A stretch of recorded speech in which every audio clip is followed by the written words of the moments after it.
তুমি কি দেখছো কয়েকদিন আগে বাপ বেটা, ঈদের একদিন আগে বাপ বেটা একসাথে লঞ্চে দুই টুকরা হয়ে গেছে বাবা, দেখছো না? বাপ বেটা লঞ্চ, ওইটা ছেলের পাও দুটা শেষ, বাপও শেষ। তুমি কি জানো এই ছেলেটার মার অবস্থা কি? তুমি কি জানো? তুমি তা তো জানো না। আমি গতকালকে শুনলাম এক সাংবাদিক ভাইয়ের কাছে, ইউটিউবারের কাছে, ওই মায়ের সাক্ষাৎকার আনতে গেছে হসপিটালে, কারণ ওই ছেলেটা যে মারা গেছে তার বিবিটা বাইসে আছে, তার বিবি কিন্তু প্রেগনেন্ট, দেখছো না তোমরা?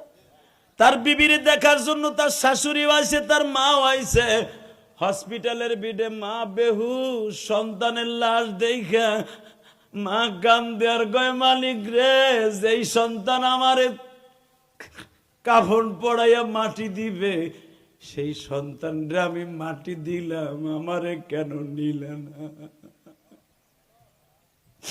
মা 1 ঘন্টা পর পর বেহুশ হয়ে যাইতেছে রে যুবক। মা চিরদিনের জন্য হয়তো পাগল হয়ে যাবে। এই ছেলেটার মা জীবনে আর কোনোদিন ঈদ করতে পারবে না। এই ছেলেটার শাশুড়ি জীবনে কোনোদিন ঈদ করবে না। কেন জানো? ঈদের একদিন আগে আসলেই পাগলের মতো হইয়া চিল্লাবে আর কানবে। ওই মা বাবার খেদমত করার দরকার আছে না নাই?